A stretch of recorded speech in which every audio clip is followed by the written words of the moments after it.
Okay,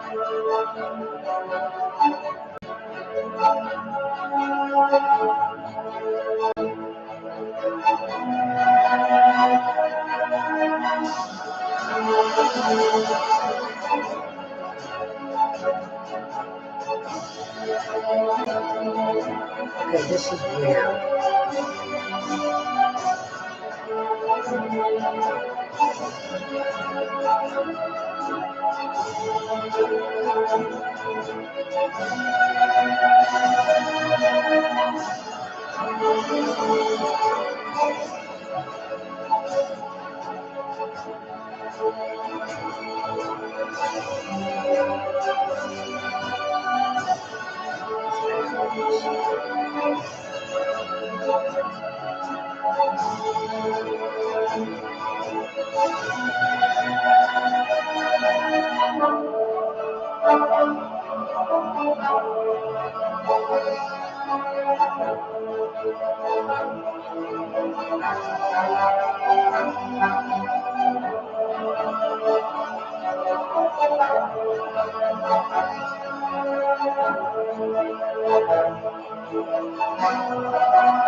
Good evening. Welcome to Investigator News, and I'm Ellie, and we have a very weird platform tonight. Oh boy. YouTube hit me up with, they weren't going to let me on StreamYard. And so they made me go live from there. Now, I'm not sure why. Now, I'm watching you messages pretty much all day today. Didn't even get that far with William. So I have two tabs, one over in and they can't hear me on the other one. Over on Facebook, they see me and William on the screen, and they got the intro, and they're going to get all the info tonight, be able to see it. Now, those over here on YouTube, I'm not real sure what happened. So I'm going to have to check into it and see what happened. So I don't know if they're just trying to have me directly live stream from them to watch me, or what they're doing. This is just odd. I've never done the show this way. So I don't know if they're doing it to everybody or just me. I don't know. William, so we're normal over on here on Facebook now. I'm working great on Facebook. It yanked my YouTube from me, and it had me do a direct live stream.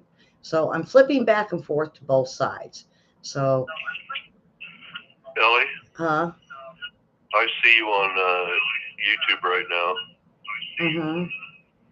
But, so you're good on YouTube right now. Yeah, but you're not on the screen with me though, and it's backwards. Now on Facebook, we have your picture up, and I'll be able to show everybody. So this is just weird. I don't know what they're planning. I have no strikes. They haven't given me no warnings. Facebook told me I did a no-no, but they're not going to punish me for it. So I don't know. I'm not sure if this is the platform that Facebook is going to switch to keep an eye on everybody, or if it's something I've done wrong. So we're just going to go on with the show tonight. And I want to kind of go over what we did this morning. I've been talking to William probably about an hour on the phone. And so this morning, we went over a lot of what was going on in Ukraine, and that we had the Azov army basically secretly getting weapons for probably about 10 years. And now, when I've discussed this with William, this is something that it happens. This is part of war. They're not going to give you the generals aren't going to come out every day and say, guess what we're secretly going to do. That's something they don't do. And I was telling them what I'm noticing is a lot of people getting very, very scared of the unknown. They don't know what this is going to lead to, and it's starting to give people the fear. And so, what I was trying to do this morning, as well as going into tonight, give you a lot of very important info for you to think about. But realize um, this is normal war, what we're doing. Whether we have boots on the ground or don't have boots on the ground, whether we are secretly sending um, military equipment or moving military equipment. We're not going to give out that we're doing stuff or what we're shipping or how we move it because it gives the enemy our playbook. Um, so, what I'm going to do is I'm going to get right into this, and this is about Kirby. And only I don't want to switch the subject, but it's only because Kirby the cover up that we went through under Trump. We thought that the media journalists, not only at the Pentagon, but the ones with that are on the ground, really thought under Trump that this would be that all wars are honest. But now they had found out that Obama led strikes in Syria under the drone program. And this is what they were talking about at the Pentagon here a few days ago. And if you guys remember, see, Trump pulled all of our troops out due to the issues of the drone strikes. Um, and it was a report that was against our military for war crimes. And it was for the years 2010 and 2016 war and a possible demanding us to pull our troops under um, the Trump administration.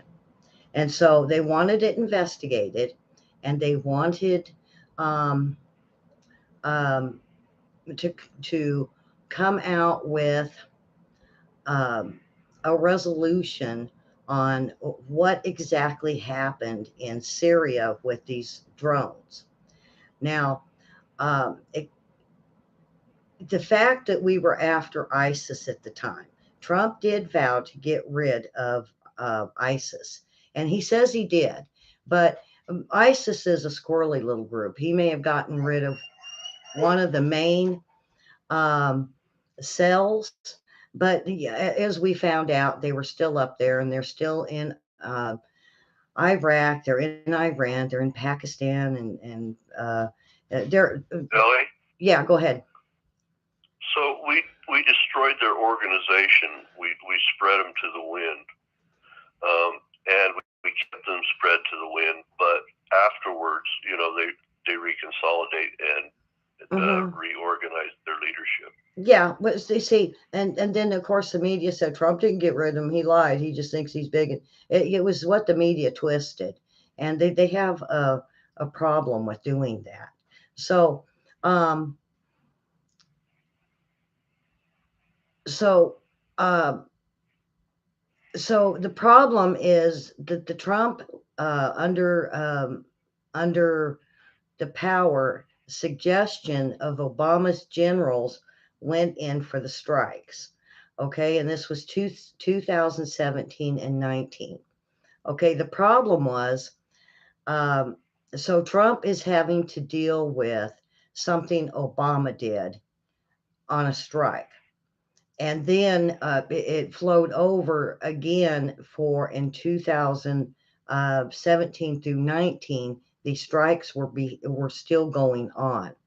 Now, the journalist had been waiting for this report to basically to get Obama and his generals for what they had done and hold them responsible. Yeah. Is this the drone strike problem that was going, a big where the drone commanders got out of control. This is what you're talking about. Yes. Okay. Yes. Okay. So I really think it was. I think they only brought it out during the Trump administration to further the chance of impeachment.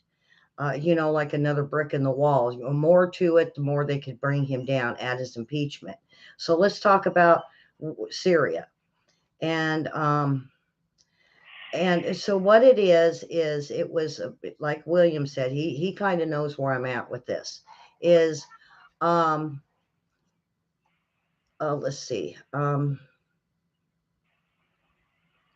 So we got to go back to the year of 2017 and 2019. They were already practiced on these drones. It was brought out during the Obama administration.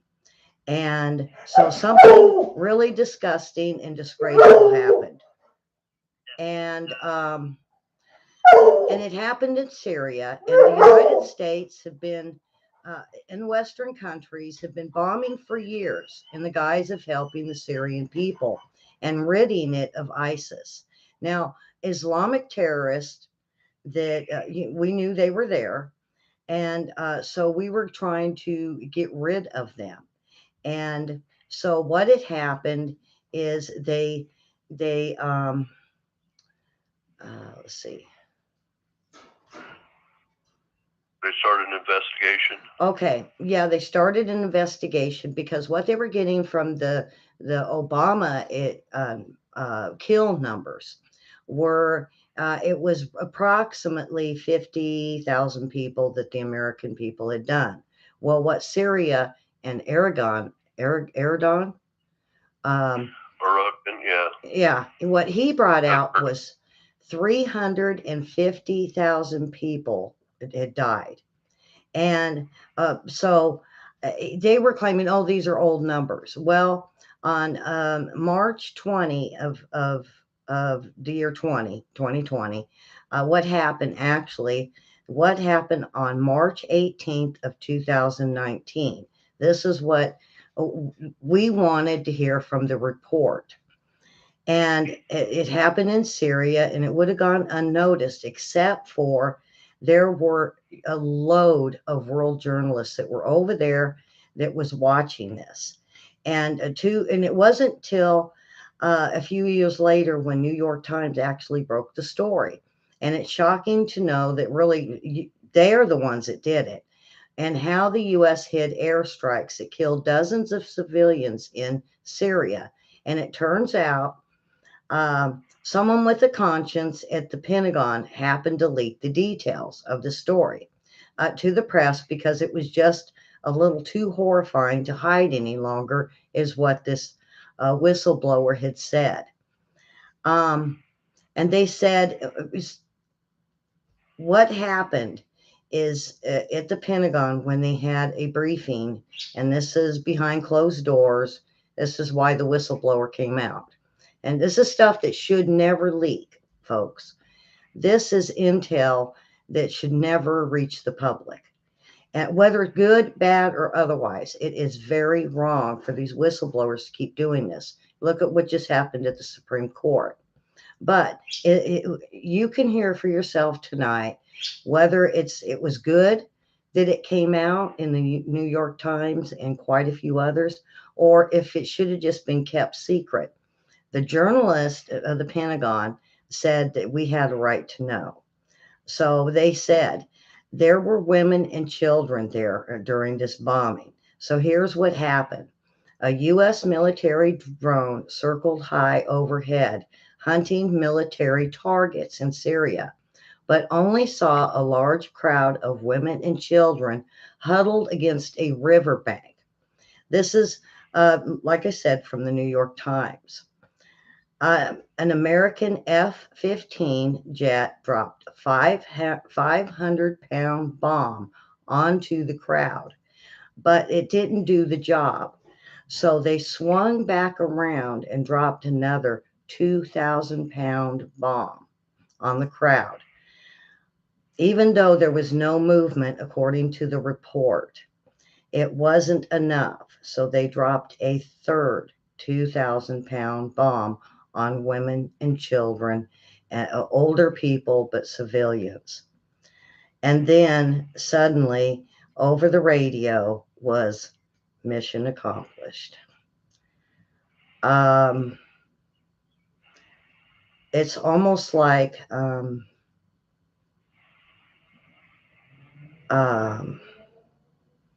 I don't know how do you respond to something like that? Um, they just dropped. They said, well, it was only, and then get this, this is the report. It was only 50 women and children. And that's what their chat log said later. And in fact, we found out it was 70. And there was 320 people that were there in that crowd. Mostly women and children that were seeking to um, um, get rescued, looking for shelter, um, going in the route to get out of Syria um, as refugees. And so the U.S. military, it folks, I gotta say, you're not going to get a very very often. Boy, I'm really choked up on this one.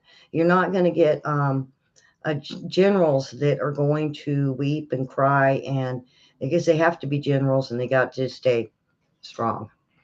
And you know, all types of events happen at the government all the time that are kept hidden from the public. So don't get upset about when you hear this stuff.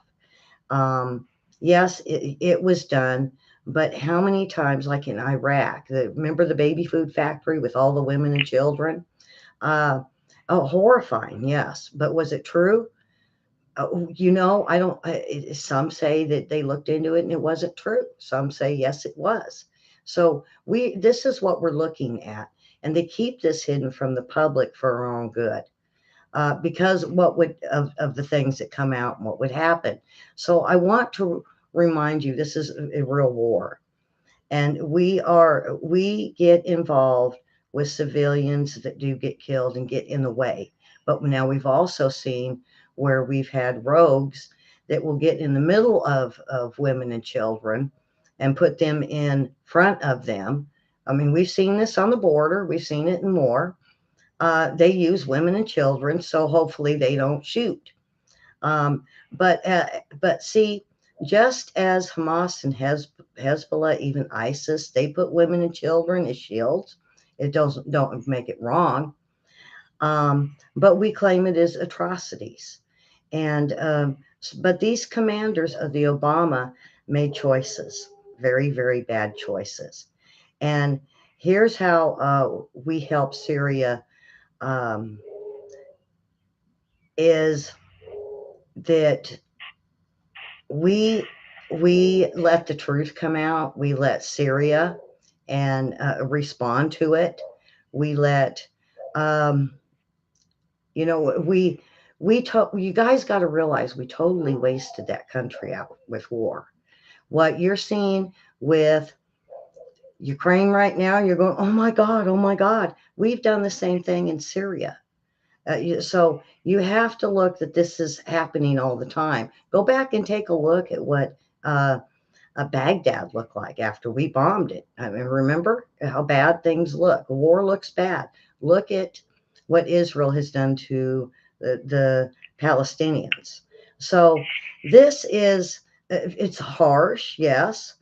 Um, but what has happened was this investigation went into a report that came out this week. And so what it was is the journalist, Pentagon um, journalists. It's the same ones you see that go to when they were talking to Basaki. This was Kirby speaking. Uh, uh, General Austin was not there, and it's weird that he wasn't. But when they when Kirby got up there to speak, and he gave his report, but when he got to the investigation, it was Short, sweet, we investigated, found nothing. Okay, let's move on to suicide and what's going on in Ukraine. Well, this wasn't okay with these journalists because a lot of these journalists were ones that wanted to find out the answer to this. So they questioned him and they said, um, you know, we, you just said that they investigated it and they shut the book basically. And he said, yes, let's move on. Let's talk about Ukraine. They said, now, wait a minute now. Um, there, who did the investigation? And when he had told them the general's name, it was one of the general in charge of the crew that was controlling the drone that dropped all those bombs. So it was like the guy's boss investigated him and said, nope, nothing to see here. Um, and so Kirby said, okay, there's your answer. Let's move on. Let's move on to bigger atrocities. And so another journalist had said, no, no, uh, there were mistakes that were made. And who is anybody going to be held accountable for this? No, no one, no one. We've closed the book on it. Let's move forward. Now, doesn't this sound like Pisaki? Oh, we don't. Let's not talk about it. So that's the way he was doing these journalists the other day. And when they hit him up again and said, no, we want to know what was in this report. And he said, yes, mistakes were made, but no wrongdoing in the strike, and it didn't call for any disciplinary action. Uh, and no one will be punished. And let's just drop the whole report. And so this is what was brought to journalists that upset them very bad. So what they're looking at is no one was held accountable for this. And they're sweeping it under the rug. And when the journalists started really going into not wanting to switch topics, not wanting to talk about suicide, he goes from, so they said, well, do you realize how many women and children were killed? And he goes, yeah, 70. And so let's move on to suicide. And and so basically, his response was short, sweet, let's not talk about it. And he said he kept switching, according to some of the reporters, he kept switching to suicide. Obviously, let's go on to something better, is what he said. Let's move on to something better. We don't need a civil mitigation plan. It's a civilian mitigation plan. Oh, yeah, we mean, we killed 70 people. And so basically, just remember that this is sort of a step-by-step plan that we use all the time, and civilians get hurt, and we kill civilians. And we are more transparent than ever with everything we have to offer. And we just found out that we're just going to go about not killing civilians, and so this don't happen again. Um, they said when we attack civilians, we don't drop bombs to kill people, and like women and young children, because it's. He goes, but you got to know that we consider children over 13 years old military targets. Anyway. Really? Yeah. So usually we have, when we use air power, our own people directing the strikes like on the ground. But we don't always have that possibility in some of these Arab nations, and we use people that are on the ground already, people that might have questionable reasons, but they're the best we can have on the ground at the time. And if they target these people, they may be looking for a single individual that may be a spy, that may be carrying information, not weapons. They have to stop and they're kept within groups. So that might be what was going on. I don't know. Yeah. Honestly. Well, see that I think keep William. That in mind. Yeah. Well, see, and then they said there were targets and boys, and the boys 11 to 13-year-olds are considered military. I think the journalists were just, when they left, they wrote really horrible reports about this, of how insensitive. Horrifying. Yeah, because he's saying, so what? The 13-year-olds might be military age. I mean, he didn't say it like that. He said there were no, let's see.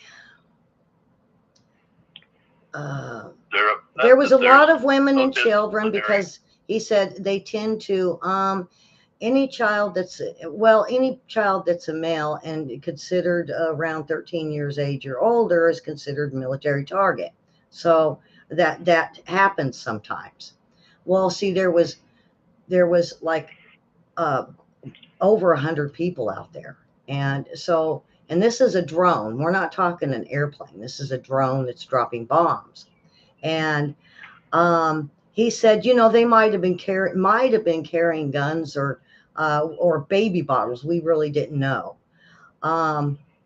See, William, this is what really got me when I was reading this report, is his response was just getting worse and more sarcastic. And I think these reporters were just horrified by his answers. When he said, it might have been gun, it might have been baby bottles, we don't know. And that's where Kirby, I think, really lacks, following through. He lacks following through on answering questions, definitely. He said there's never, one of the reports said there's never any accountability for any previous administration or even anything that the military does during war. And he said to this reporter, I think you've been covering the Pentagon for a long time, and you know that we take leadership and accountability very seriously. And I'm not going to, and I couldn't even begin or wouldn't even try to chronicle a single incident of civilian casualties over the past years. Where here today, and what happened in Bangus and the reasons why, there was a secretary, maybe he would know, he was a 4-star who wasn't connected to any operation and any way to review to make sure that they got it right, end quote. So he says, so the 4-star general, just because he has nothing to do with the Pentagon, and has to review this, and got himself involved. It was this 4-star general. They asked, was he a part of it? And they said yes, he was in charge of this drone unit and the men that were flying the drones. So, yeah. This 4-star general is covering up war strategies, is what they said. And, sometimes they have to. But see, Trump was, during this time, and you got to look at who we have left right now. This one general may have made a lot of mistakes. He may have not paid attention to what these guys were doing. But these are military guys with these drones, that they can see what's there, and they did make the choice. And if they made a mistake, they should have let their upper authorities know about it. Well, they didn't. It came from reports from the ground. And so this is where it turned into the whole investigation. Well, what they did is they waited until real close into what Trump was going on, what was going on with Trump and his administration. And when Trump said, okay, it's about time we investigate this, this is when, and William, you'll remember this, a lot of the generals started getting out of out of office. Many of them quit. They didn't like Trump. They didn't want nothing to do with him. And he had to start replacing them. Well, come to find out, this was something, according to the journalist now, that was talking to Kirby. And they reminded him that this had happened. And they said, did these generals maybe walk away due to this certain incident, this mistake that happened? Oh, no, no, he said. And then the journalist started reading names. And he said, well, what were these generals in charge of? And Kirby said he didn't know. He didn't have that information or intel. So the journalist was telling them they were all part of this drone issue. And now, let me take that back. It was one general that was in charge of this section. Then, of course, you have, and I'm trying to remember with how the military goes. Then you're going to have your upper officers, you're going to have your sergeant, then you're going to have your, let's say, airmen or army guys. And what it was is when this happened, I believe the one in charge knew about it, and it was a oops moment.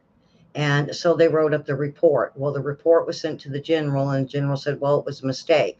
And this is, Ellie? yeah, go ahead. So the decision making could have all been correct according to doctrine, and yet had a bad outcome. And if that was the case, then there would be no reason to reprimand anybody, because it was just fog of war. But if it was something intentional, then it should have been reprimanded. And we don't know what the situation was. Okay, see, the problem was this was the third time. That's what see, this last time that they actually did the report on and the investigation on, this had happened in it was 2015, 2017, and 2019. And if it wasn't for Trump, they wouldn't have looked into this. Well, what they wanted to do was only go for the 17 and 19, and they were trying to blame Trump for this. And so what the journalists, when they had looked to it, they had found out under the Obama administration, and this is where the story gets real weird. So when they started looking into it, and these journalists knew they were going to get Kirby on this, that they knew that even before 2016, when they were training them on them, they were treating it like a war game, is what's said. And they were going after targets. And what had happened is they shot, when they were playing with it down in Yemen, they shot a guy in his truck, and he jumped out and he was running. His kids were in the truck, and the truck had blown up. He jumps out, he's running down the street, and they are opening fire on him. And it wasn't a bomb this time, it was open fire. And they took him down, and basically he had lost his legs. So they basically targeted someone that was running. They didn't know if it was ISIS or not. And they just said if they're in Yemen, they're a target. Well, it was more, from what is coming out from the intel in this report, because these reporters had this report in front of them. And what they were finding out, this has happened multiple times, not under Trump, but under Obama, when the drone program first came out. So what had happened is they just got over aggressive, I think. Go ahead. Ellie, in Afghanistan, that's where the drone using the drones to make the strikes began, and it became too liberal. There was reports by the media about that, and so I think this is a process of pushing back against all of it, not just what's happened in Syria and Yemen. Yeah. And trying to push back that program and make it not so liberal. Well, what I got, William, from these reporters, when they went after Kirby on this, I had to really go and I listened a few times. And I really do believe that they were just saying, here it is. Once again, nobody's being held accountable in this country for things that they do. And especially when it had happened uh, quite a few times. And then these women and children got bombed. And I think that was enough is enough. And there was reporters on the ground that watched it. So they, I think, thought when they went to Kirby to hear this report, there was going to be someone held accountable. And so now these reporters are, what I'm getting from what they're sending me is it's not they want these soldiers and this general or anything to be held accountable for. They just want people to know that this is what happens, you know. And people, me and William, you talked about this. Some people need to know about this stuff, but it, being a journalist, you sometimes I think the guts and the gore, it turns into a big thing with these journalists, and they want to know. They have to know. They want that story. They want that picture. Look at the um, photographer that went up and jumped right in the middle of Diana being taken care of in the back seat, and they wanted the bloody pictures. Sometimes they just get too rambunctious. But I don't think that these journalists were actually being rambunctious because what it turned to is after they talked about this, then the subject switched to how come you guys went through and took everything out of Syria, bombed everything in sight, and then you want to we watched Putin just done the same thing to Ukraine. So why is he being hit with war crimes? And this thing that happened in Syria with this general and his is it a platoon? I guess, um, or his um, I don't know what they're called. Um, I guess a platoon had done some atrocities. Why aren't they? Why don't we hold our own people held for the same thing? And this was brought up. And then the other thing that really shocked me was let's see if I can get down to this. Um,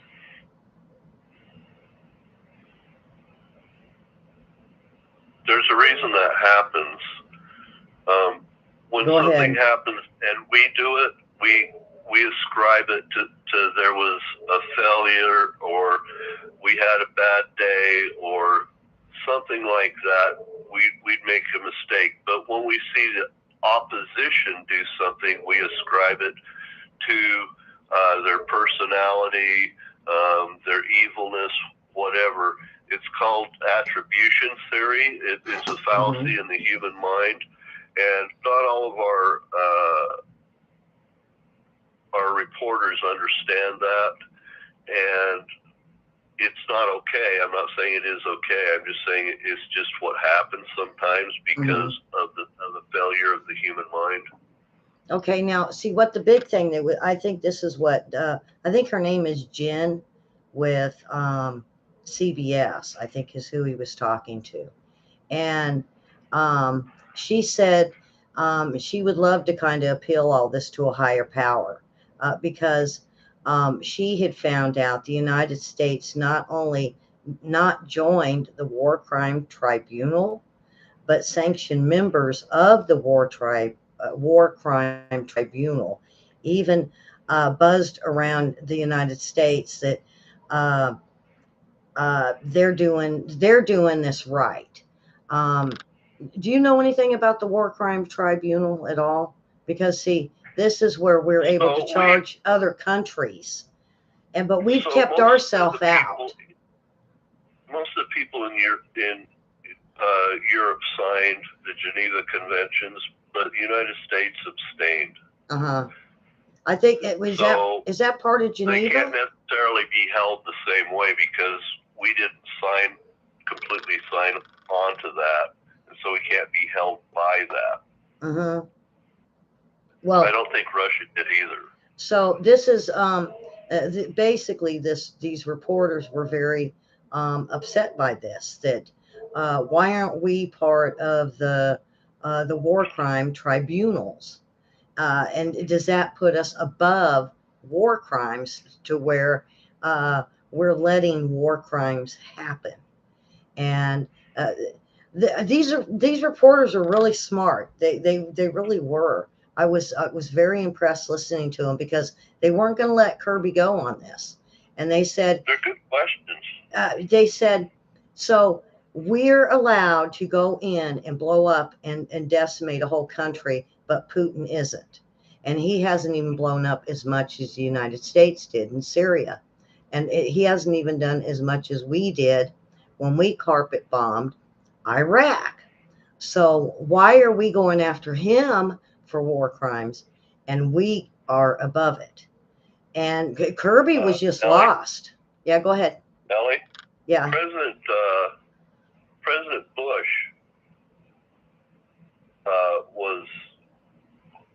was cited with war crimes. He can't leave the United States or he could be arrested. So that has happened to a degree.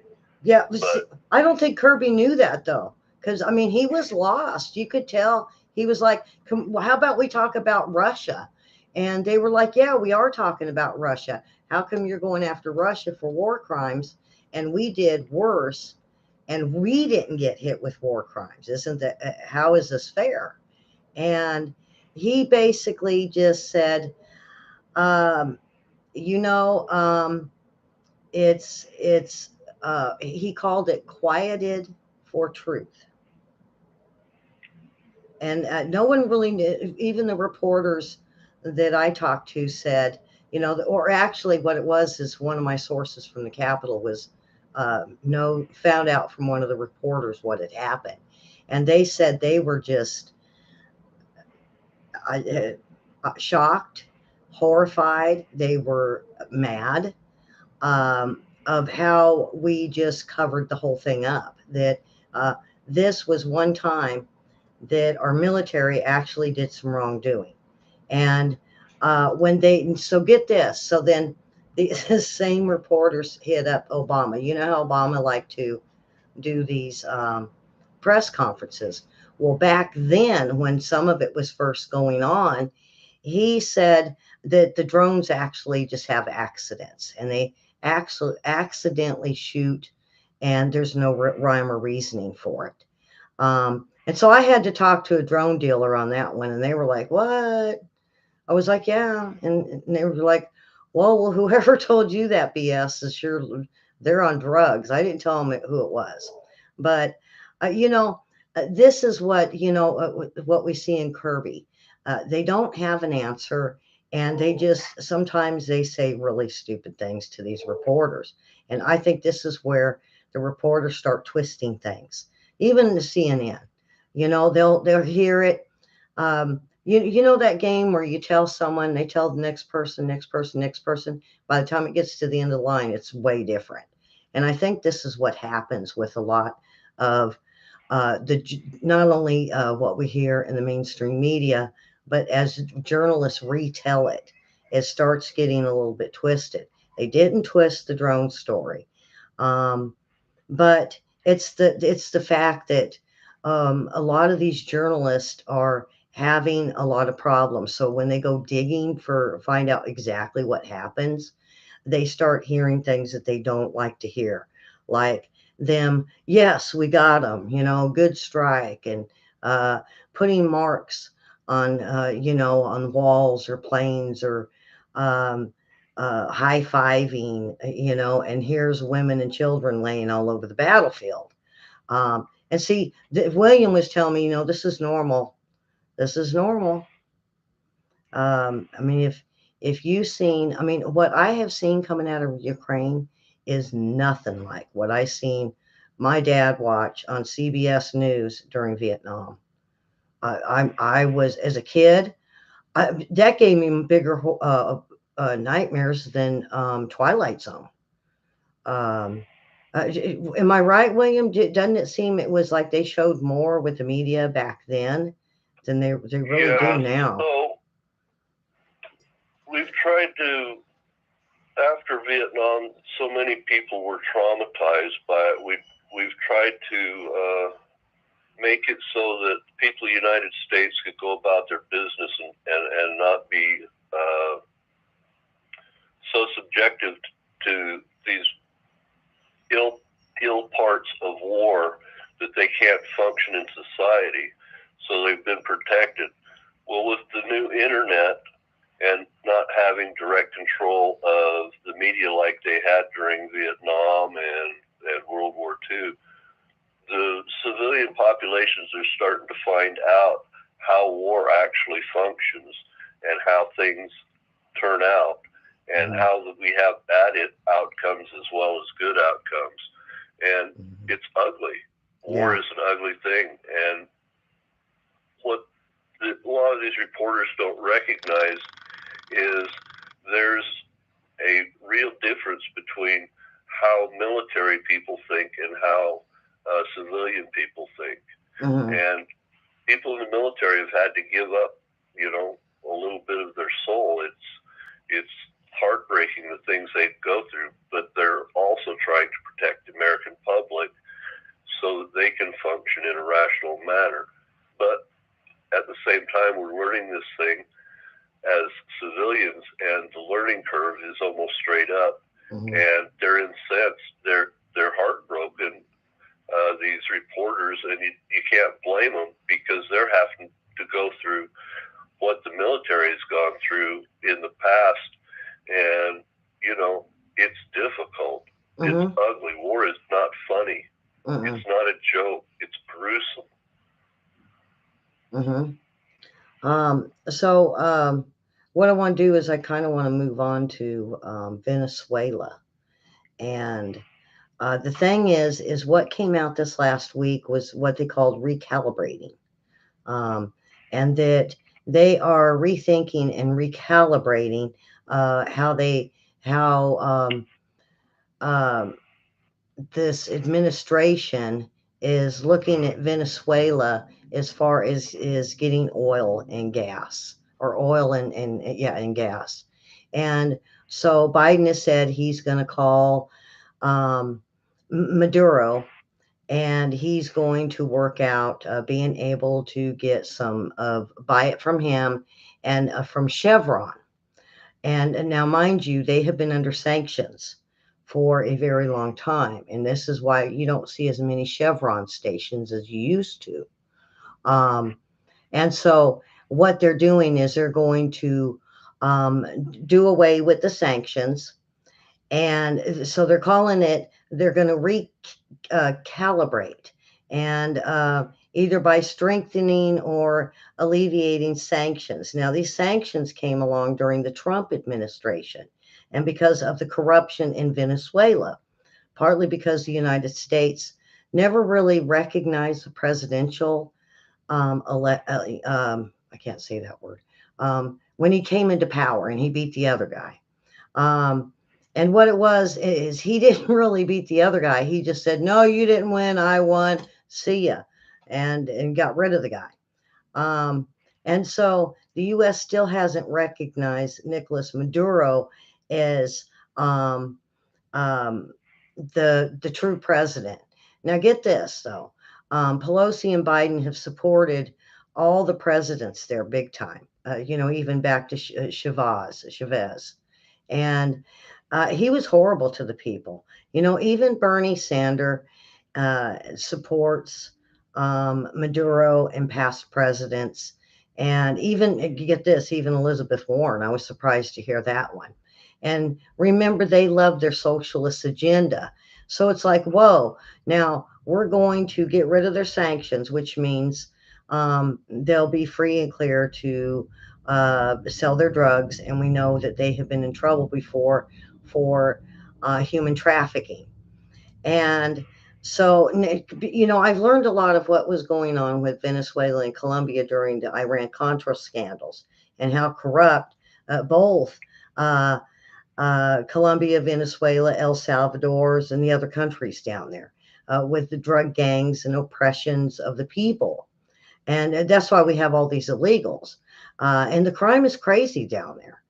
So we didn't, or should I say, Trump didn't recognize Maduro due to these crimes. So the most recent election, Maduro takes office. We objected basically, and the U.S. Didn't like the way it was being run. And so CNN reporter, which is weird, um, said that the fact that we can just get a hold of Maduro and talk to him is like the miracle of miracles, they said, because he is actually wanted in the United States on criminal charges by the Department of Justice. Um, they want him. He's on the most wanted list, and so I mean it's well known. Well, I didn't know it. I didn't. I knew he had done some stuff, and we did sanctions, but I really didn't know he was on the most wanted list. And here we are hearing that this administration is calling him up working deals. Um, so you ask, well, uh, how much? It's a $15 million bounty for information leading to his arrest. So um, this administration, me and William talked about it, and it's like, hey, we'll just keep him on the phone, and we'll, hit the trace button, and we'll go in there and arrest him. But I don't think that's what's going on. Um, but they can cash in on it, but I don't think anybody is. I think it's all about this oil. So what do they want to do? They want to drop the sanctions so that he can freely deal with them, and he's not wanted by the Department of Justice. Now the problem with Ellie, this, yeah, go ahead.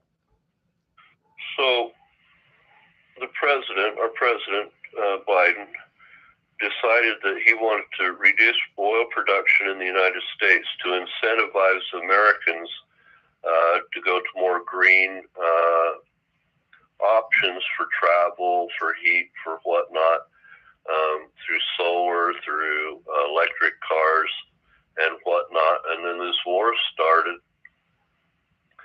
and probably caught them a little bit flat-footed, but they need oil to get to Europe and to the United States because of sudden needs.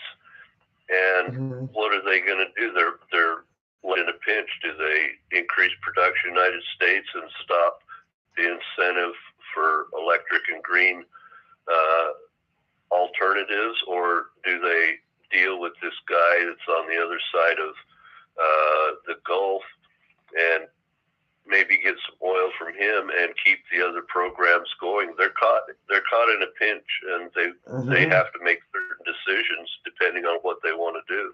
Yeah. Now, this was this an indictment was written up by William Barr, Trump's attorney general, and they even went in front of the cameras and announced the indictment of March of 2020. So just as we were kind of moving into this administration, we had put that on him. Um, And so, I mean, there's a poster at the State Department site that's $15 million for the information leading to his arrest. So now it's like we are making oil deals with him, and we don't want to do it with, or we can't do it with Putin. OPEC won't let us. Now the only thing is Canada has offered, but Biden's ignoring the offer and is now wanted basically to do this with Duro. The problem is this guy's in trouble because of um, all of the drug smuggling that he's been doing into the United States. And if they drop these sanctions, that's just like opening the door saying, here you go, all the drugs and trafficking you want to do. Now, if you want to know when the indictment was signed, because this is still at the Department of Justice, um, it was done in March of 2021. So, see, that wasn't even a year ago, pretty Yeah, it's just much. before. Yeah. So it's interesting that um, that they are calling it a recalibration. They're not saying he's wanted. They're just saying they have to recalibrate um, some of what's going on with Maduro and work out uh, getting him clean again, so we can be able to buy the oil. So what they're not coming out with the truth on this, and even Chevron was saying that okay, so we can go ahead, but we have a problem with this. They're having a problem with Maduro and the drugs. And not only that, but then they found out, if you guys remember, that it was in Colombia where they had gathered or found 4 or 5, they say, spies. Um, we had got one of their guys. I think his name is Swan, and um, let's see if I can find this guy's name. Um, uh,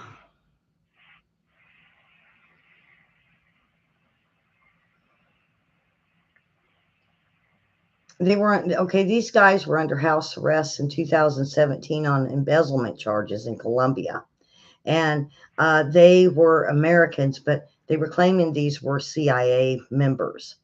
And so what they did is, after a Colombian businessman was extradited to the United States, then all of a sudden they went and grabbed up these guys and said, oh yeah, they're spies, and they put them in prison.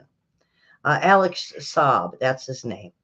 And so after his trial in the United States, they extradited him to Colombia. And so basically, Colombia's mad because one of their guys ended up in jail, sent to the United States. So they grabbed these 6 Americans. And so now they're holding on to these 6 Americans that basically they're calling as spies. And basically, what they have done is, with all of the drug trafficking, human trafficking that was going on, and when this Saab guy was arrested, what it did is it put um, uh, um, when he started talking as a whistleblower, he started giving names. And what it did was that it exposed Maduro and 4 other guys. Because if you go to the Department of Justice and you run Maduro through there, you'll see that that he's wanted with quite a few other guys. And this is what was going on. It was a major drug trafficking, human trafficking cartel that was going on. So basically, um, from what my sources are telling me, is that the Department of Justice is now working with the Pentagon and working with the State Department and trying to drop all these sanctions so that we can buy the oil from them. Now, the problem with that is there is a law, and I didn't grab it. It's almost like a quid pro quo on this, where we're going to overlook and let him loose of all the crimes he did for political um, for political um, advance. Now, granted, now this is what was said. We're not going to use that for the United States. They're only getting all of this oil for uh, uh, Europe. Okay. Now the problem is the taxpayers have to pay for it. And if we start seeing Chevron and Maduro for this, well, we're going to be paying Maduro for the oil, but not only Ellie, that. Remember, Maduro seized all the drilling equipment. So the only way for this oil company to get paid is if the United States pay him, because Maduro took everything. Yeah. So we're going to have to pay for this. And it's not, and we're not, that what I'm trying to get to is we're going to get it, we're going to pay for it, and we're giving it to Europe. And that just really upsets a lot of people. It upsets me. Why should I pay for oil that's going to go um, to Europe and we're running out? There. Get this, William. There is quite a few places in it's either Mississippi or Georgia that they've run out of gas. And when they called for the refill, they said, "Sorry, we just can't. There's nothing left." And they said, Well, the administration may be looking at this from a standpoint of what is the greater need. And if they have to balance the greater need in a time of war, that may be their argument. I don't know. I'm not judging one way or another. I'm just saying that that may be a possibility. "Yeah." But William, what people are looking at when if you hear this story, you're saying, "What? I gotta pay for it." Karen, you tell me what you think, because Karen's boy, she really would get upset over this. Um, if we, knowing that we had to pay for this gas and we don't get anything and we run out of gas, it's just what? Why don't you just open up the pipeline? This is how people in America think. It's like we are running out of gas. Babies are running out of baby formula, and you're gonna do it for them, and then we have to pay for it. This is what upsets the American people. It really, really does. And so what choice do we have, though? I mean, you even brought this up. We got the Saudis, we got um uh Russia, and if OPEC said no, Saudi said no, everybody has told Biden no. What choice do we have?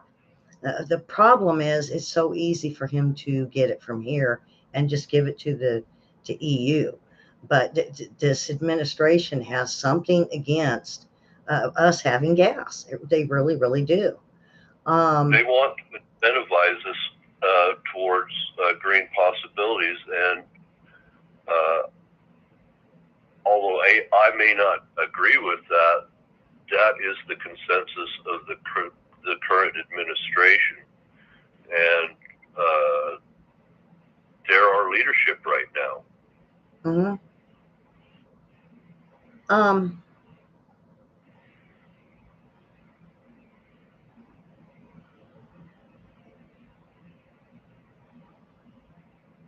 And it's in a time of war.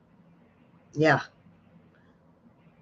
and the big thing about it is a lot of people are starting to bring up uh, the whole Hunter Biden China thing, and not only that, but um, um, the whole thing of us, um, and all of the corruption that's around us, and we're really uh, people are tired. People want their gas. People don't want $5 an hour. Now we're hearing almost 10, uh, not an hour, a gallon.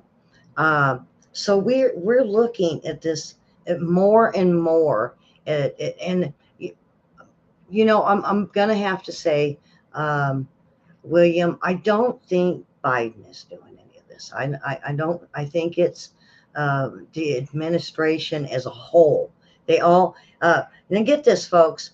When a president comes in, he puts all these people in place to do work that would support him, and he trusts these people to do what's right for the American people. Now, I'm not trying to get Biden off on this, so don't. I don't want hate mail, but everyone has their own things that they're in charge of. And it's not like our president goes every day to each individual office and make sure that everybody's doing their jobs. Um, I really do believe that this is something that this administration has decided to do. And they're not going to go do OPEC. They're not going to go, definitely not to Russia. Um, and if they have to get dirty fuel from Venezuela, I think that they're just not thinking. They're not thinking of what the American people want. They're thinking of what's best for, you said it earlier. Um, they're going to do what they think that needs to be done for the country, whether we think it's good or bad. And But you know what really um,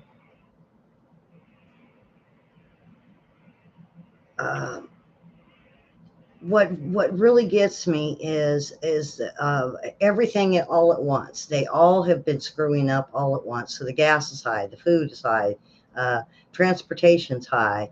Everything is now inflated, and we know that each individual that did those jobs did a very bad job, and no one's being replaced.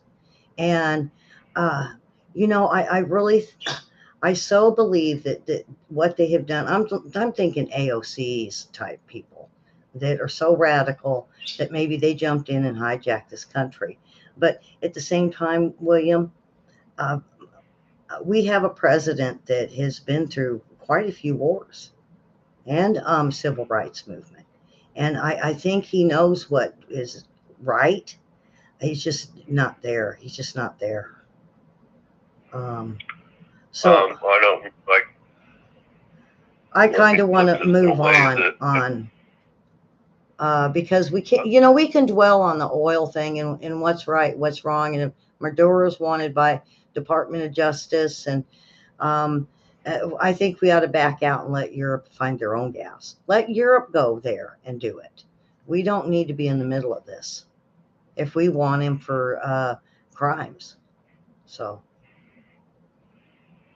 um, I want to say that if you guys didn't know, the court judge that is deciding Title 42 has blocked Biden. If you guys didn't know about it, it came out earlier today. He went ahead and he blocked the Title 42. So, and they don't know, there is no time limit on it. So the Democrats are going to be very, very upset. And of course, we're going to go back to what the system we're using now. Uh, I, I think they're supposed to go back before the courts Monday. But until then, I mean, he pre-did this. He pre-did this on his own. It wasn't supposed to be decided on until the 23rd. But he came out today and said that he's going to go ahead and continue the block. So that's good news. Now, the last thing I want to talk about is, you know, me and William talked about this for a long time tonight. It seems that if you guys know um, Meet the Press with Chuck Dodd, Chuck Todd. Chuck Todd, yeah. Did you watch that clip? I don't think you had I a didn't chance get to. to. Um, and the thing about it, this clip was they set up a big table, and then now that my YouTube is kind of messed up, I can't show it to you guys. I have no way to post pictures. Um, what what has happened is they towards the end of Meet the Press, they brought in a table full of, they say, people that work there at NBC, and they had, some were red, some was blue, and they set them down at this great big table. And to me, it looked like the game of Battleship, where you have all the little pegs all over the place, and that's what caught my attention first. And I was watching it through YouTube, folks. And I'm going to get to the reason why I'm bringing this all up. Um, and they started talking about this on, they said in 2027, um, uh, not Putin, oh boy, Jinping is going to attack Taiwan. And it showed exactly all the ports and exactly how they would shoot. And, and basically, um, played this out like a war game, like a war room would decide how they were going to decide how the war is going to be. Now, mind you, these are NBC people. They're not military. They don't have nothing that would say that this was actually going to happen, but they had a lot of viewers, and they went through that. How I remember that, I'm going on memory of what I watched on this video. Uh, so China would come in and they would strike um, the east coast of Taiwan from 5 strategic locations. And what that would do is it would alarm us to bring in some ships, and they would put it at the southern tip of Taiwan because that's most strategic, they said. And then we would go into this intense battle. And unfortunately, it's going to end up with um, Jinping nuking Taiwan, and that we would probably nuke China, and then the rest of the world would kind of chime in. Now, so that's what was going on, and I'll post some pictures and the videos and stuff on uh, Facebook tomorrow. If not, I'll make up a video and post it on YouTube, so you guys can watch and look at the some of the documents tonight. And so what it was is I was in chat, and I don't pay attention because sometimes when you get hundreds of people, it just streams so fast you can't see anything. Well, it happened to be slow enough that Sunday morning that I could read it. And what I was seeing was very alarming. These people were freaked out. The world is going to end. What's the use of living? They also, it was like at least they had thousands of viewers, and I'm saying 20, 30 people were saying that's it. We're done with, what's the point of living? Sounding very suicidal. They, it, this is something that is very wrong for um, NBC and Meet the Press to do. Playing a war game like I mean, it's like you would see in the movies where they got the big old map out and they're all doing strategies, and that's what they were doing. But they had claimed this was really going to happen, and they scared the hell out of about now then I seen a report for it. 1 million viewers got freaked out. You remember that movie The War of the Worlds, where all them people thought it was real, so they went out and jumped out windows, and uh, they did things and committed suicide. And that's kind of, to me, how this felt is. And yeah, William, I'll have you chime in on this, because you can't you can't get in there, and you can't do this to people. And the military don't even let secrets out, and they thought it was so real. They really believe this, and what people need to believe. What I would like our viewers is, one, don't watch those shows.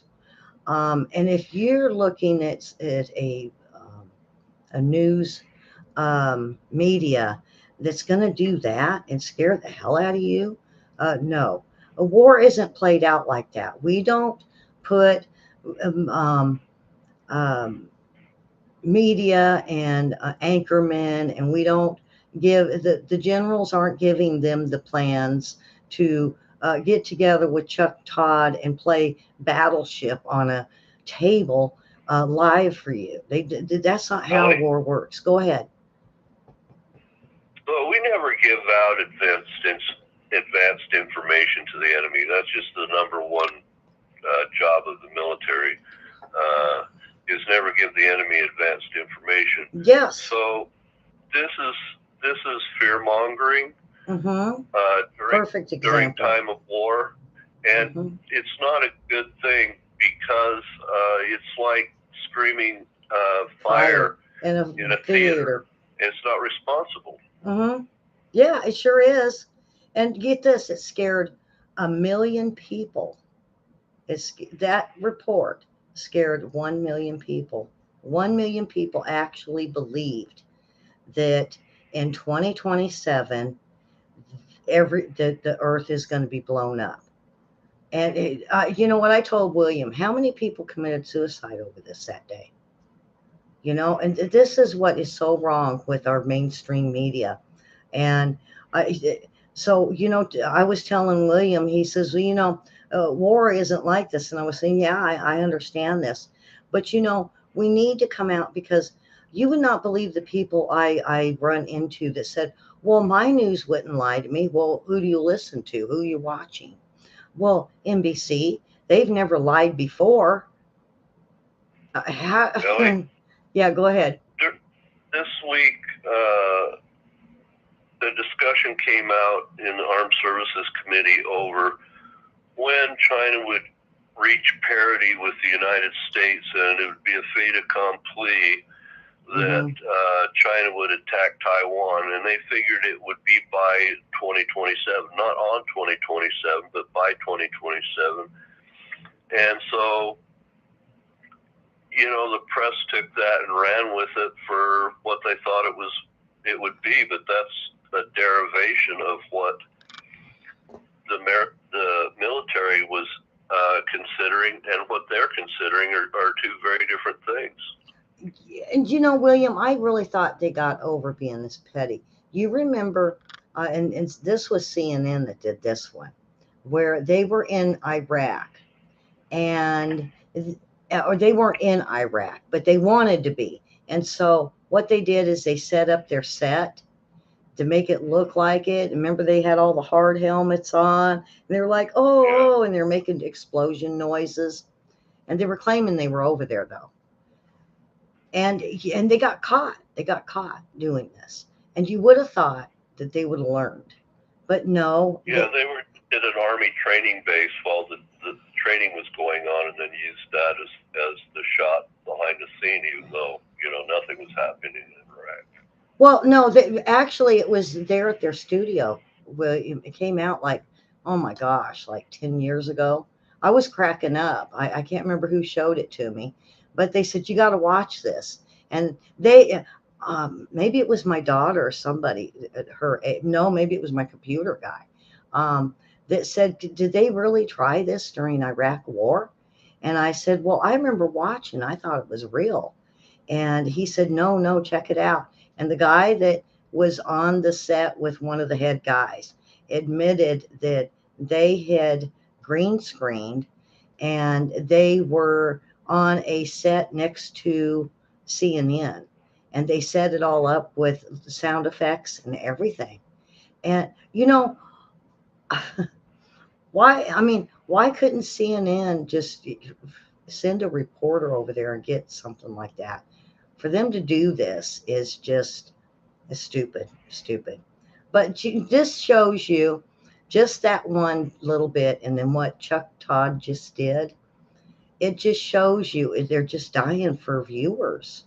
They're trying to build up. They're trying to get viewers, is what this is. Hey, look what we're doing. We're doing real time war planning. That's, I think, what they said. It's sensationalism. Yeah, but it scared too many people. And we've got too many people with mental health issues right now.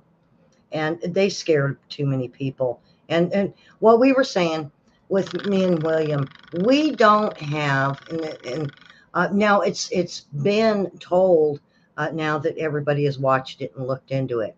We were told there was a couple CIA agents in there. Well, that don't change nothing. But they were the way it was sounding was they had intel from generals that knew how this was going to come down, and how China was going to do this, we were going to do that, and then it would just lead to nukes, and then boom. So really, we don't have generals that's going to tell a CIA agent. See, this is where people said, well, there were CIA people. They know what's real. No, there's not going to be anybody that's going to give that kind of intel of our plans to attack China. Nor is China ever going to let CNN know what their plan is. And you know what? How me and William was talking tonight, even going back to the first story that we did with what's going on over in Ukraine and what happened in Syria. There is a lot to war, and civilians do die. Babies die, women die. Armies do horrible things. We hear of Hezbollah and Hamas. They move those missile launchers into a neighborhood, and they shoot them hospital. in a hospital, everything, to where they know once they shoot that it's going to come directly back to that same place. And what they do is they load it up with people they want killed off. They leave, say, "Oh my God, look at what you did," and they do this all the time. That's part of war, and folks need to realize that. I've even seen this with the Ukraine war, on uh, on who did it. We don't really, the journalist can only tell you per building who did what. And we really do need to believe those journalists that are on the ground in these type of conditions. Um, and the thing is when you got to realize that we don't get um, there could be like I told you about Syria, the hospital that got bombed 3 times and then they filmed it. Oh, look at the atrocities. This happens all the time, folks. And not only that, but they do put missile launchers in the middle of a residential area. They'll put them, like we said, in the hospitals. They'll put them in churches. They will, in fact, sometimes they'll load people into the church, not let them leave and do it. And they're just a suicide bomber. And oh, you bombed a church. Um, and not only that, going house to house and shooting people. Um, but, they're not going to tell us all all of the info of what's going on, and nor should we hear about it. And now with these journalists, yes, because they're telling what's going on the ground, but this is normal war. The other thing is, um, our Congress. Like, Go ahead. we don't want this stuff to happen. We do everything in our decision making to minimize civilian casualties. It does not do the military any good to strike civilians wantonly. Mm-mm. If we're not doing things the best we can do to ensure that the fewest amount of civilians are harmed, then we're not doing our job properly, and we should be held accountable. But war is an ugly, ugly thing, and they're talking about civilians because civilians shouldn't be part of the combat. Mm-mm. But we even end up striking our own military people at times. Mm-hmm. Oh, we've done that many, many, many times.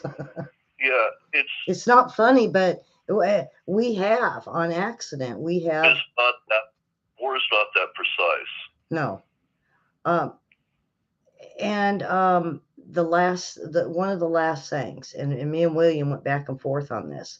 It seems that our own Congress has been um, slipping things into bills, and I mentioned this earlier this morning, and not letting the Republicans know, slipping weapons in and sneaking weapons to other countries.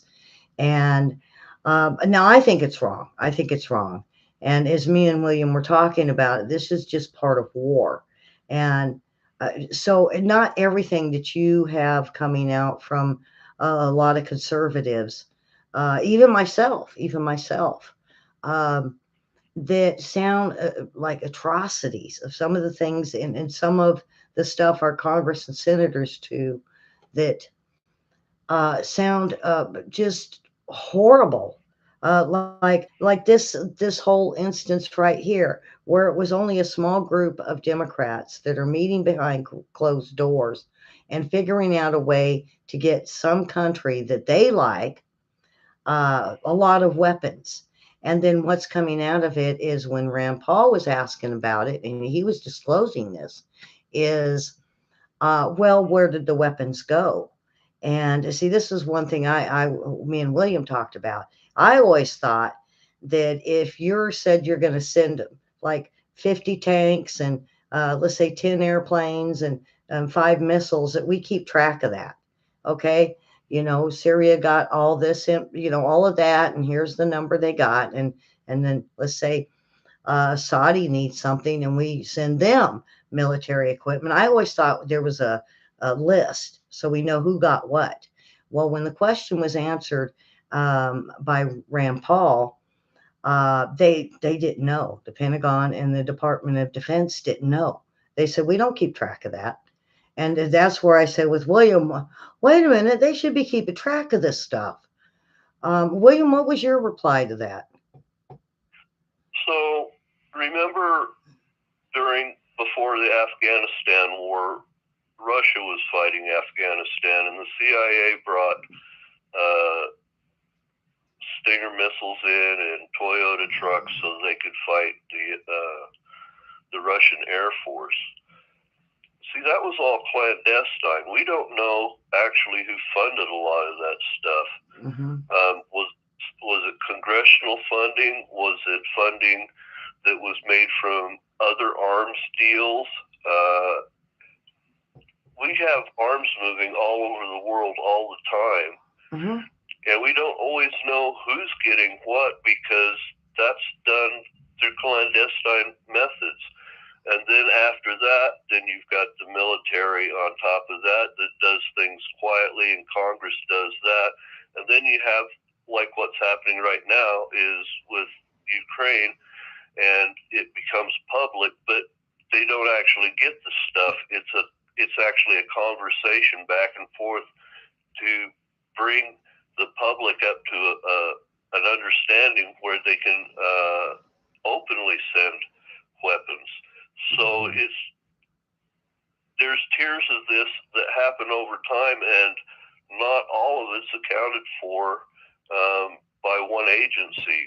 There's too many agencies involved, and there's different political necessities at different times. Remember, our enemy is the enemy of our enemy is our friend, and those alliances change back and forth. Mm-hmm. So not all this stuff is kept track of. How are they going to tell them specifically exactly what's happened when? Mm-hmm. I think the whole thing was with the report I got is this gentleman was just very angry that we have we have Congress, and it's not the whole Congress. It's just a few that are getting together behind closed doors to send um, military equipment to countries that we know really shouldn't have it. And it's behind the backs. The Republicans feel it's behind their backs, and it is. They shouldn't be doing this. This is something that should always be brought to the floor.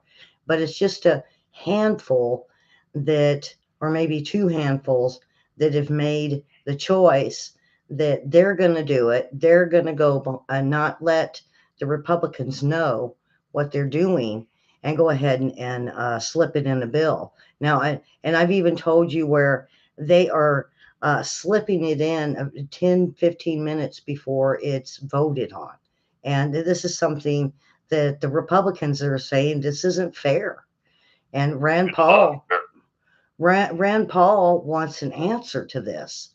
And to avoid it, they said, well, forget it. We don't want the money. We don't want to list anything that we've done. We're not going to give you no numbers, nor are we going to tell you how many. We are just going to go to China, get the loan, and then we won't have to tell you anything that it's being spent on.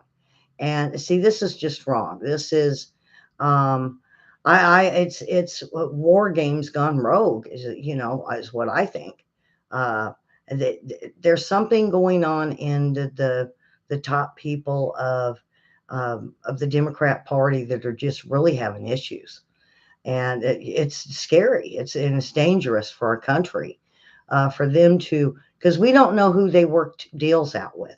It could be ISIS. It could be, maybe they've done something with Saudi. Maybe it could have been Yemen or Mexico, or like Maduro for the oil. Thank God we know about that. What if it would have been behind our backs, and we would have? Billy, Yeah, go ahead.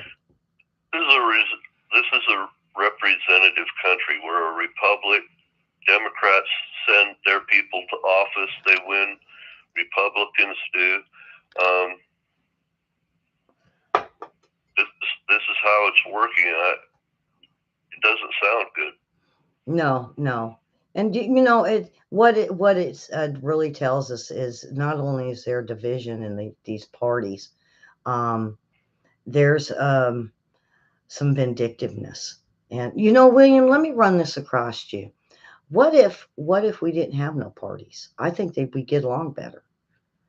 No If we didn't parties. have any parties, we'd Mm-mm. have basically a one-party system, and that would be No. socialism, Well, no, communism, why wouldn't it? not just put a guy in like that's not political party, let's say just a businessman, or our leader is a businessman, or our leader is a veterinarian.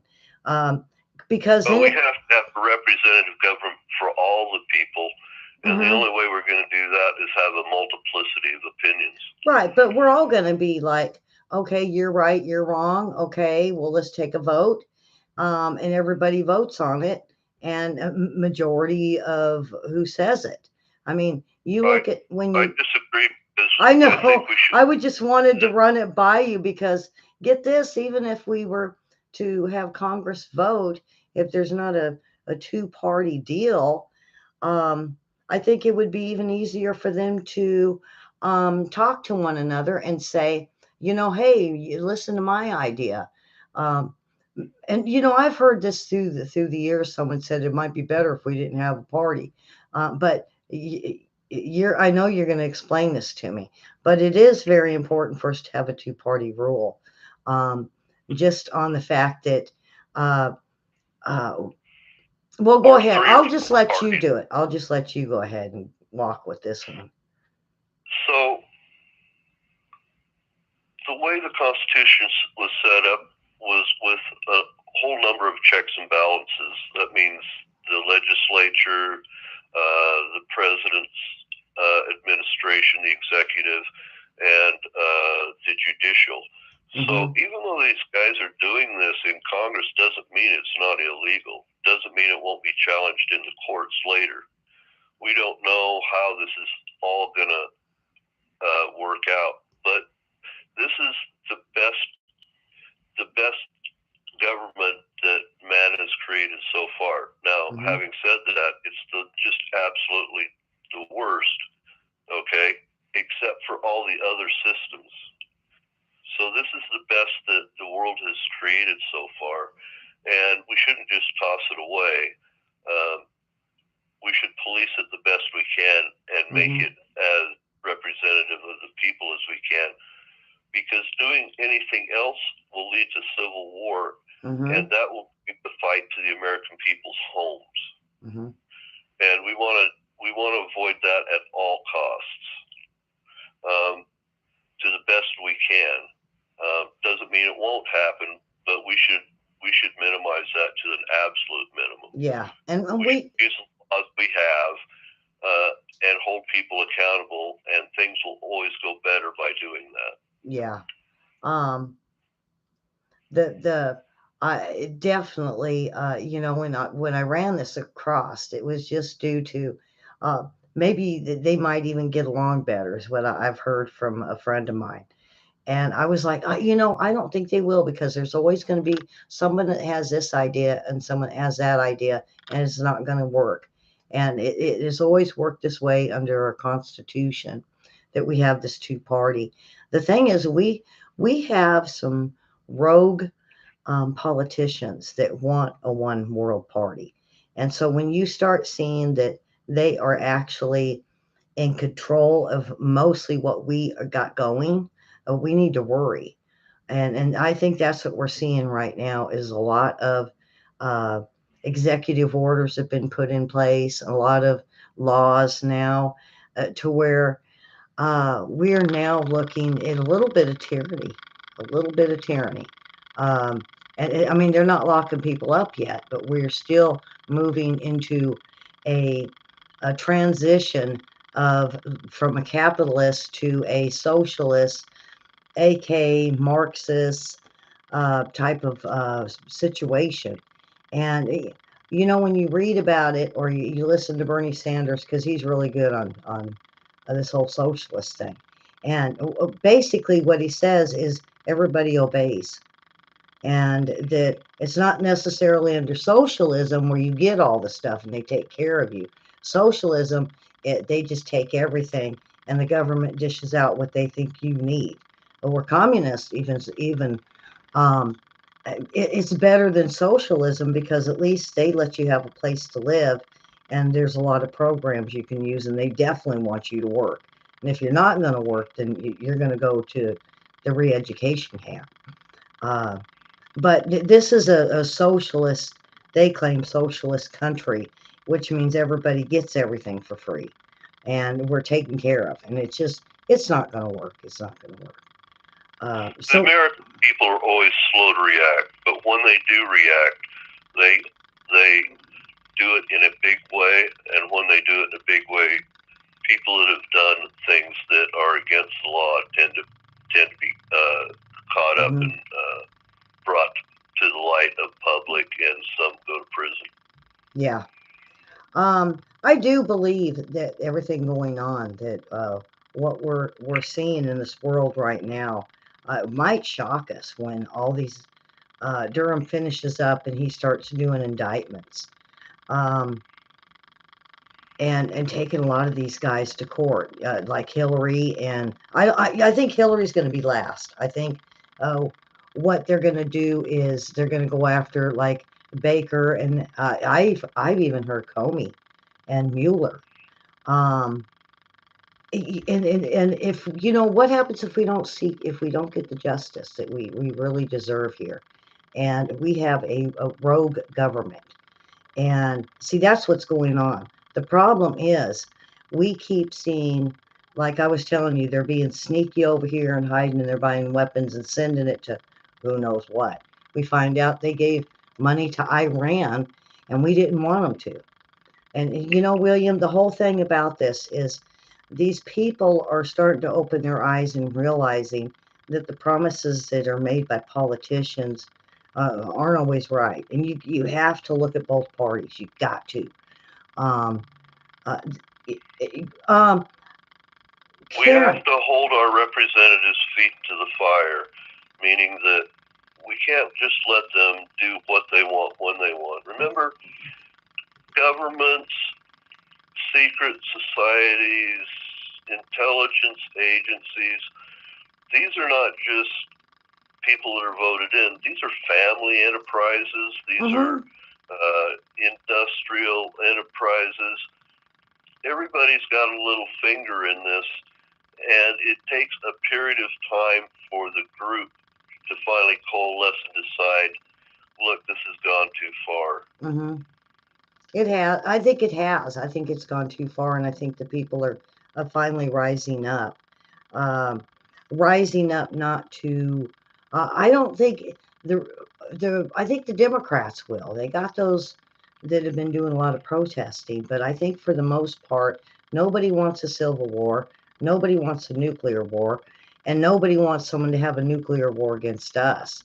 And this is, I believe, got so many people in this country just confused because they really think it's going to go to a nuclear war and we're all going to die. I Well, this is a hard way to learn civics. It would Yep. have been better to learn the fundamentals in the classroom rather than look at the outcomes to Mm-hmm. find out fundamentals. Yeah. It's rough on people. Yeah, it is. And it's part of this is the fault of education. Oh yeah. But see, that's exactly where they're trying to get into is the education. And everyone I got that. I have a 5-year-old granddaughter, so um, I've kind of asked her certain things, and she thinks I'm crazy. She says, "You crazy, Grandma?" I said, "Do you ever want to be like play with trucks and be a boy?" And she's like, "What? No, I'm a girl." I said, "Well, yeah, but would you ever?" And maybe I'm trying to CRT her. I said, "But wouldn't you ever want to be a boy and play with GI Joe?" And she said, "Well, I play with GI Joe and I'm a girl." And I said, "Well, some people don't agree with that. They might want you to be a boy and wear boy clothes." And she said, "What? No, you're crazy, Grandma." I even said, maybe your brother wants to wear one of your dresses. And she said, "Oh, you're really crazy, Grandma. You're crazy." So, see, that is my whole point with CRT. These kids are just not going to fall for this. I really don't think they're going to fall for it. And for this whole 5, 6, 7-year-olds telling them, what do you want to be, a boy or a girl? They're going to get the same answer that I am. They're going to look at the teacher and say, "You're crazy, teacher. You don't. You need Well, to. You well, don't know going to what you're take doing." over the United States with just lies. They'd have to do with something much bigger than that. And there's people that believe that they can take over the United States with just lies. Oh It yeah. doesn't work because people in the United States understand when things aren't working right. It's because people have face value and they take people for their word, and they assume when people are talking to them, they don't lie. They faith. Yeah. It's a faith. It's a faith and trust value. And But when things don't work, then they realize it, and they they make it better again. yeah, and that's usually what happens with the administration. We'll have a bad one come in, then we'll have another one come in, and they lower the taxes, or they give out checks, or for I think it was Bush that gave us all checks, and um, um, some will do bad, some will do good. The problem is this time, I think everyone had high hopes, like they did with Obama, and I know quite a few African Americans or Black friends, and I ask them what they think about what's going on with this, and they said they feel so duped because they really thought Obama was going to do something and that Obama would help Biden out. And I know you probably can't answer none of this. So, um, but they were very, very let down with Obama because they expected big things and they just feel duped. And now that Biden's in office, they feel really duped because they felt Obama should have stepped in and did something to Biden and not let him do this. So, So maybe I'm wrong. Maybe is someone else behind the scenes doing this. so this is a bad thing that they feel like's been going on. But really, this is also one of the reasons the United States is so strong. Is it acts slowly one way or another. Republics are very slow to act. That makes our dollar stable. That makes our military stable. It makes our foreign policy more stable. Not perfect stability, but more stable than all the other countries, which is why the United States has been, on top of the world for the last 70 years. It is a great strength that we have in the slowness of our actions back and forth, but it is also incredibly frustrating to be within the system as it happens. Yeah. So the bad part and the good part, but it's frustrating. Yeah. But it's as good as what we've been able to find so far, and even have devils. The system's designed to even have a devil lead us and not be able to take over the system. Yeah. And a lot of people think whoever comes in and makes it better, they're uh, they're the Antichrist is going to come in and do this, and be the leader of the country, and they're going to deceive us. A lot of people need to just you know check this out and not fall that this just because someone comes in as a wonderful president, that's not the Antichrist. I've heard biblical scholars now, and I don't really like to get biblical on this, but they're saying just the whole thing. They think if Trump comes in, he's the Antichrist, and so that's we're all going to be deceived, and all of the conservatives are, all going to burn and just instantly burn to ash, I guess. Um, but William, there's a lot of people that really think that way. That Trump is the Antichrist. In And every agency, in every department, in every part of the government, there are two sides, and there is a constant struggle between them, and that constant struggle is what keeps our nation balanced. Yep. And one side doesn't like the other side, and the other side's terrified of the other side, but that's the balance that keeps us balanced in our international affairs, in our affairs at home. Yes, things swing one way and things swing the other way, Mm-hmm. but they tend to balance out. And over the last 250 years, we have been more successful than any other nation on the planet. Yeah.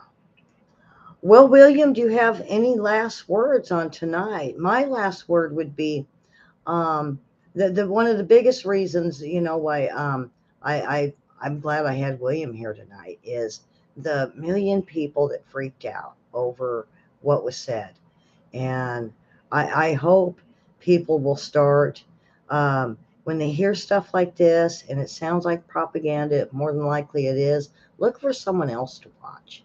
Um, because that's very uncomfortable to think in that mindset that the world's gone in 2027. That's just But wrong. on to the discussion, it's just a discussion that's been brought out into public Uh-huh. so that we can realign our objectives in the military to meet future needs. And that was just misused by Chuck Todd's studio for that one day. Okay, well, I guess that's it. And All right.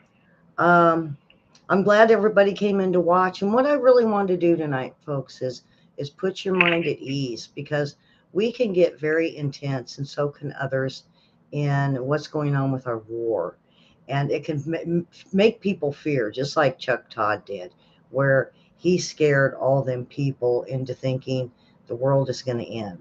Um, check stuff out. If it looks, we always hear, if it looks too good to be true, check it out.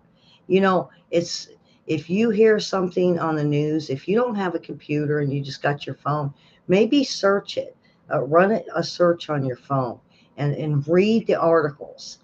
And We've only had the internet the last 20 years. We're uh-huh, learning things that we uh-huh, didn't know before, but it doesn't mean that this is something that's true. business as usual, Yeah, the way and things have always happened. It's just that we're shocked and uh-huh, dismayed to realize that how big and how many counterbalances there are throughout the world pushing on each other, and it's confusing. I mean, if you didn't understand the basis for all the actions, you wouldn't understand why any of it was happening. It would just be a mess in your mind. But there are real reasons people act for reasons, not for no reason at all. uh-huh. Yeah, that's so true. That's so true. Okay, folks. Tomorrow night is, I call it the fun night. We have trivia and news, and I'll bring you more news on what's going on with Title 42 and regular news. And I did happen to get everything together for my weather platform, and hopefully I can get something out tomorrow afternoon. Uh, because like I said, I did get a hurricane report. So hopefully it works out really well and I don't run into this problem. So I'm gonna have to look and see what's up with the computer or what's up with YouTube. I didn't see no strikes on me, but that don't mean they're not gonna hit me up. This is just really weird. They said the platform couldn't be used. So I'm not sure if when I set it up for this page, if I missed something.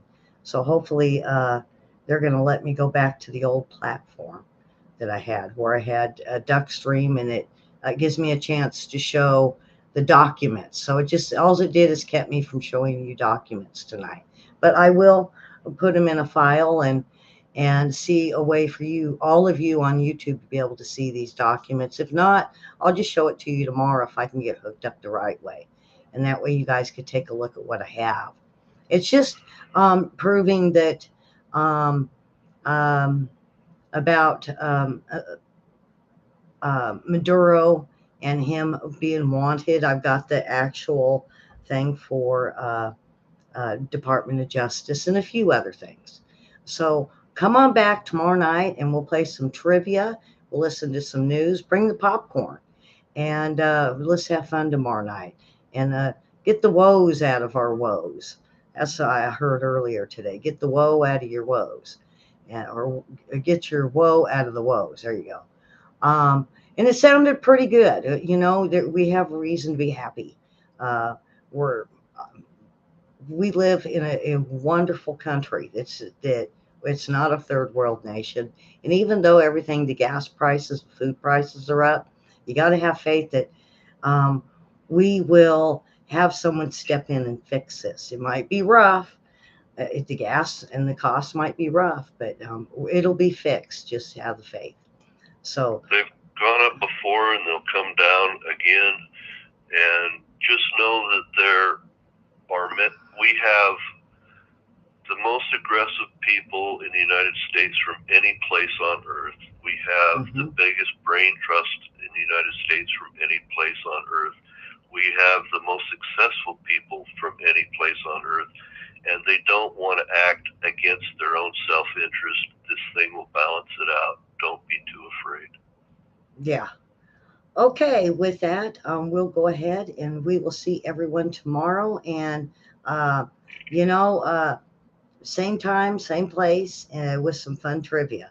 So we'll see you guys tomorrow night. Bye bye, folks.